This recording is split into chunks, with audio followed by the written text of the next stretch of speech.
You wake up, no alarm, no vibration in your pocket, no notifications, no voices through the wall, just silence. Not the peaceful kind, the absolute kind. You sit up and listen, waiting for the distant sound of traffic, a bird, a neighbour coughing, or something to confirm that the world is still occupied. Nothing answers. You walk outside. Cities stand still. Buildings still hold their shape. Screens still glow, frozen on their final images. Food still sits in shops. Clocks still tick. But there is no movement that isn't yours. You don't discover you are the last human alive. You realise it. No announcement, no cinematic collapse, just the slow dawning understanding that every other consciousness, every fear, every desire, every memory has already ended. And now the question begins forming in your chest. Does anything you do still matter? Up until now, your entire life has unfolded in front of an audience. Parents, teachers, friends, strangers, algorithms. Even when you were alone, you weren't really alone. There were always people who might find out, people who might judge, people who might remember. But now no one will ever see what you do next. No one will praise you, no one will criticise you. No one will misunderstand you. This is not freedom in the way people usually imagine it. This is something far heavier. Because if no one is watching, why be honest? Why be brave? Why be kind? Why create anything at all? Ask yourself honestly, how much of your current life exists only because someone else might notice? Imagine standing in front of a mirror. Except this mirror doesn't show your face, it shows your motives. Why you work, why you post, why you chase, why you hesitate.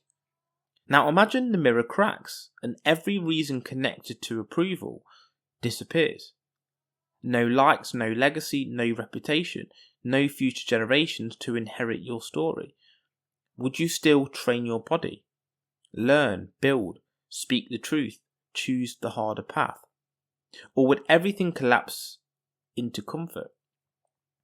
This is where most people quietly panic, because they realise something terrifying. Much of what they call meaning is actually performance. Nietzsche warned us about this figure, the last man. Not the last human chronologically, but the last human spiritually. The one who says, we have invented happiness. The last man avoids risk, he avoids depth, he avoids suffering, and he avoids greatness. He wants comfort, safety, stimulation, but not transformation. And here's the uncomfortable truth. The last man doesn't need extinction to exist. He's already everywhere. Scrolling, consuming, waiting for the weekend, waiting for retirement, waiting for permission. So the real question isn't, what would you do if you were the last person alive? It's, how much of your life already assumes nothing truly matters? Let's go deeper. You decide to paint a masterpiece. You spent years perfecting it, every stroke intentional, every detail precise. When it's finished, it will never be seen though. Is it still art? You plant a forest. You know no one will walk through it. No one will rest beneath it. No one will breathe its air. Was it still worth planting? Now reverse it. You burn the forest. You destroy the painting. You poison the rivers. If no one is harmed, if no one remembers, was it wrong? This is where ethics begin to unravel, and where your personal philosophy is exposed. Most people outsource meaning. They wait for society to approve, success to justify, money to validate, followers to confirm, legacy to immortalize. But legacy is a delayed hallucination. You never experience it. Others do briefly before they disappear too. So if meaning only exists in being remembered, then meaning itself is temporary theatre. And that leads to the question people avoid at all costs. If the universe forgets you anyway, why be excellent instead of mediocre? Sartre called this the condemnation to freedom. No cosmic referee, no final scorecard, no ultimate judge, just choice.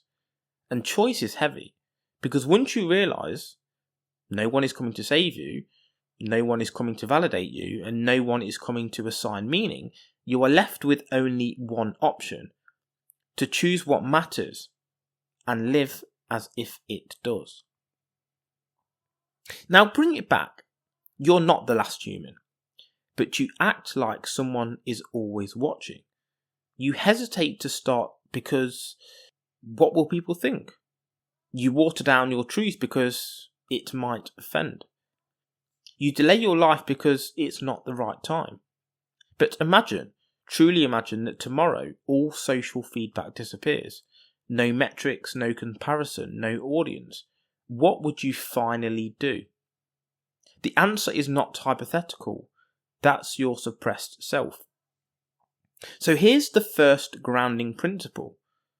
Do the things that would still matter to you if no one ever knew. Train when no one claps. Learn when no one credits you. Be disciplined when no one enforces it. That's integrity. And integrity isn't morality, it's self-coherence. Creation doesn't need witnesses. You don't lift weights for the mirror. You don't read for applause. You don't grow for permission. Creation is how consciousness justifies itself. And when you create without an audience, you discover who you truly are. Comfort is seductive, but comfort without meaning rots the soul. Choose difficulty on purpose.